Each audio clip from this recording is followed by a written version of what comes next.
Hi guys, TJ Montserrat here, and we will talk about current architectures that usually build our experience of the web.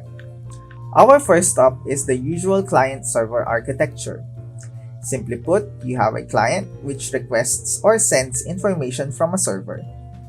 The client usually has a lesser power in terms of computation and usually is the main interface for the user to see and manipulate information that resides in the server. The client is also not just a computer or a laptop, but can be as simple as an application that connects to another application and can reside in your computer, much like what we will be doing when we are developing and testing our web applications on a single computer. The browser is the client and your server is the backend that you are developing.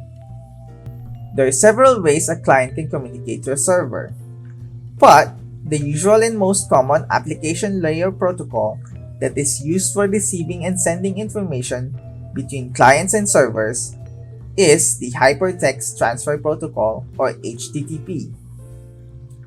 This simple protocol allows the sending of two parts of information, the header and the payload.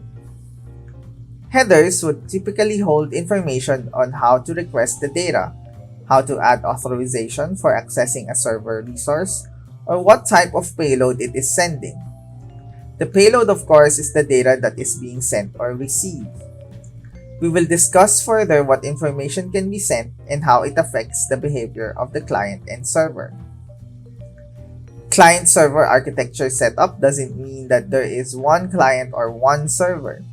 It also doesn't mean that there are many clients and one server. It can mean that it can have many clients accessing many servers. And those servers access other servers, which we will talk about much later.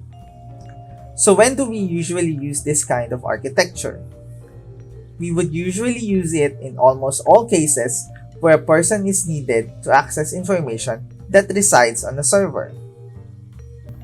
As long as there is a need for an interface that can remotely access the information from a particular higher-powered computational system, regardless if it is one server or many servers, a client-server architecture is a go-to setup of choice.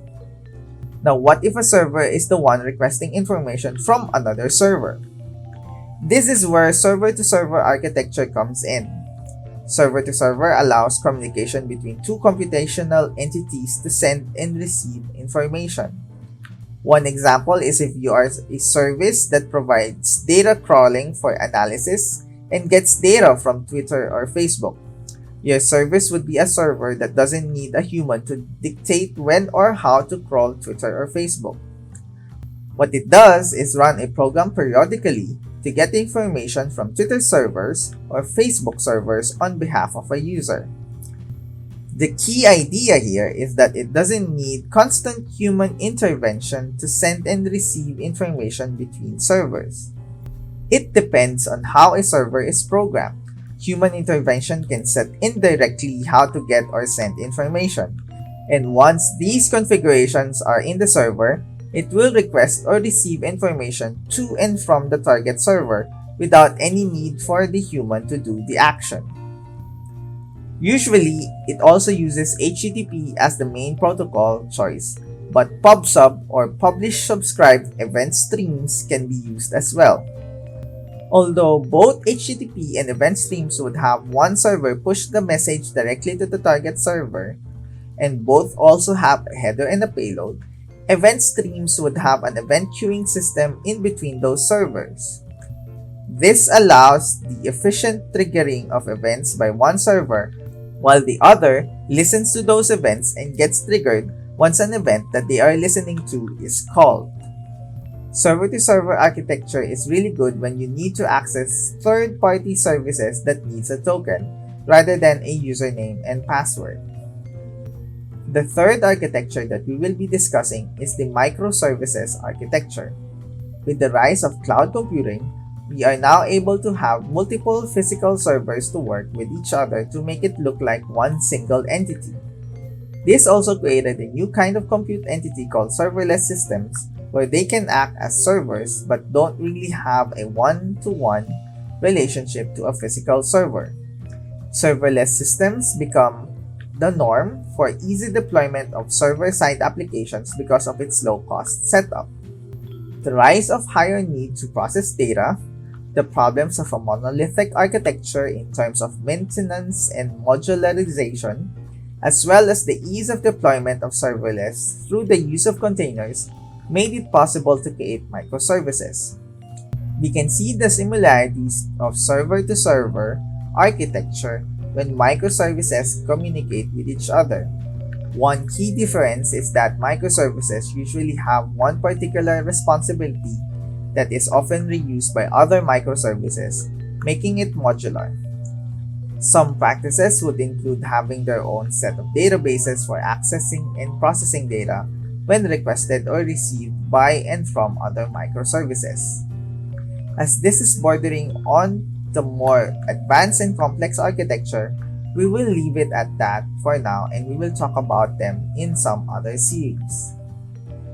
For now though, let's think of microservices as a modular way of building web architectures and can be seen as one whole entity like a server that can be accessed by a client.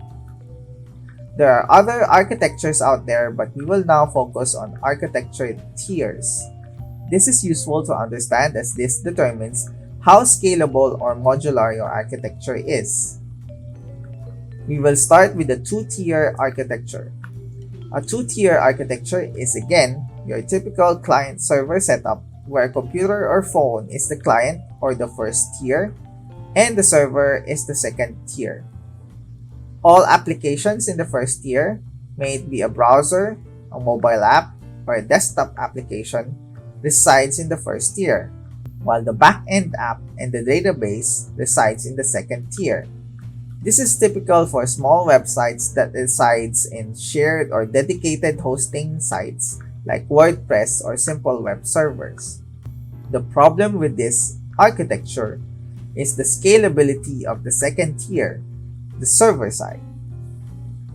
Scaling up the second tier would need to have it scale vertically, meaning upgrading the server to have larger memory, data storage, or CPU, which will allow it to accommodate more users requesting information or processing information.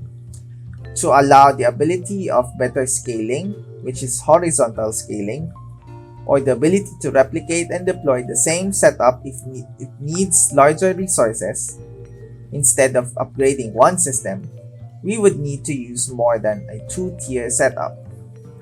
A three-tier setup would separate the web server application and the database into two separate tiers. This way, we can increase or decrease the number of web servers if needed, as well as separate, increase, or decrease the number of database servers to accommodate the needed demand. Scaling horizontally is easier to do because we can automatically provision available resources whenever a certain threshold is met, like if a certain size is already hit or a certain CPU usage is met. Although it is easier, it also adds a bit of complexity, where you would still need a gateway called a load balancer to determine which server would accept the request. It also decreases the risk of an overall failure because if one server in one tier falls, the whole system can still work because there are other servers that can take its place. Another risk that is averted is that in a two-tier setup, you need to turn off your service if you want to upgrade your server vertically. Although you may ask, what is the difference in cost? Upgrading a server vertically can be as much costly as buying a new one. This is where cloud computing services like Google, AWS, Azure, and others come in. They provide the physical servers and virtualize it as one entity called the cloud. From here, you can just pay on CPU and memory usage depending on demand. It automatically scales your resources depending on the configuration you have set. Thus, you really don't need to buy physical servers as that is already taken care of. Well, I hope this introduces a bit of the architecture for you to consider when you are going to develop a web application in the future.